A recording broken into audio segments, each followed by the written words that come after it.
The United States has gone through multiple currencies and central banks in its 240-year history. A central bank allows for the expansion and contraction of our currency supply, which affects the prices of goods and services in our economy. Since our latest central bank was created in 1913, one US dollar can only purchase 4 cents worth of what it could in 1913. The cost for a loaf of bread has gone up 24 times from 6 cents 100 years ago to $1.50 today. Imagine how much better off Americans would be if prices were not increasing so rapidly. If for decades, citizens could have saved wealth under their mattress. Part of the reason for this price inflation is the change in what a US dollar bill represents. Paper money used to be just a representation of the historical money that is gold, because gold has high intrinsic value. This was called the gold standard and was ended for the United States dollar in 1971. Then we were just left with cash, paper bills and metal coins.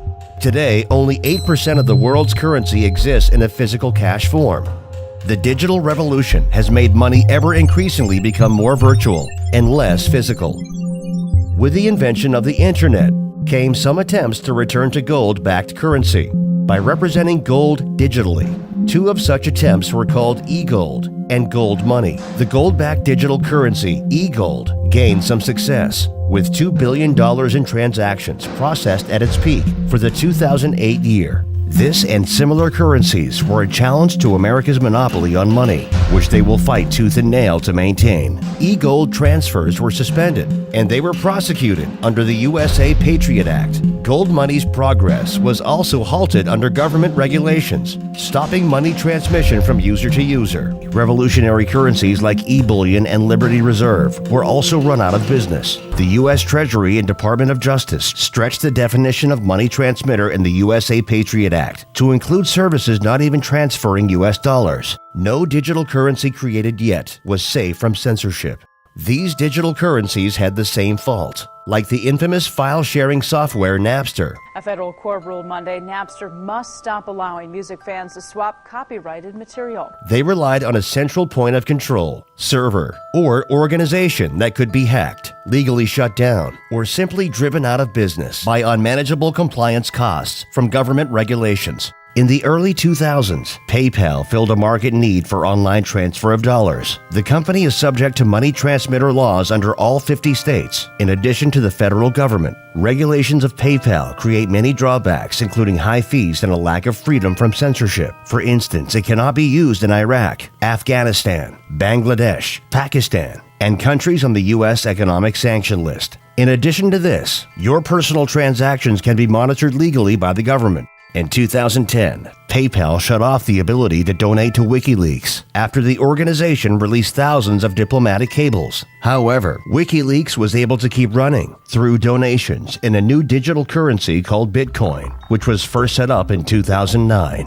Bitcoin is the first virtual currency to not have a central point of failure. Most importantly, it is resistant to government force. Its entire system is distributed and thus impossible to pinpoint and shut down.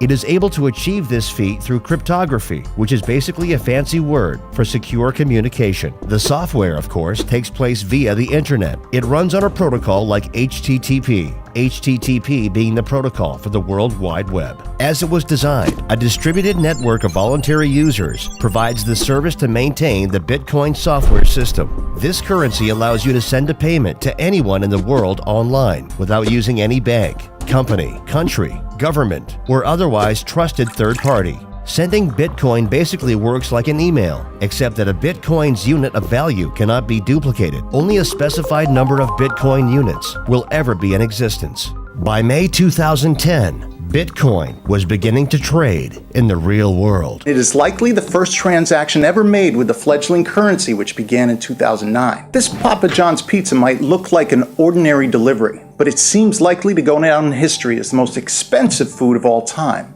In May 2010, a member pleaded to the community for someone to provide him with 2 pizzas delivered to his residence for his payment of 10,000 Bitcoins. This simple dinner cost the equivalent in Bitcoins of what would come to be worth over $10 million by December 2013. This is how fast the increase in its number of users and recognition has been. Online exchanges have been providing the trade of bitcoins and dollars for years, though many have closed from site security issues and lack of complying with government regulations. Mass adoption, however, will more easily happen from a recent trend that is growing fast. Now, if you haven't heard of Bitcoin yet, it is making international headlines and changing the way we exchange money. It is the first of its kind in the world, and today the Bitcoin ATM was unveiled right here in San Diego. Bitcoin ATMs are deploying worldwide, allowing the sale of bitcoins for cash and cash into bitcoins at physical locations. This machine changes it all by allowing users to get cash out or make deposits to their accounts. There are already such machines in Boston, Massachusetts,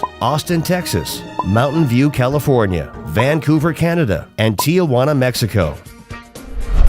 Bitcoin will succeed where past digital currencies have failed because it is not tied to any national currency. It has no central authority, and the supply cannot be manipulated. Bitcoin is like the internet in 1994. Few people used it, and even fewer knew how it worked. But it would go on to revolutionize nearly every industry in the world. Digital currencies are set to revolutionize money. Billion-dollar companies are among the 60,000 already accepting Bitcoin, and the list is growing rapidly. Money can now be sent worldwide to wherever there's an internet connection. We are truly in the era of the first global currency.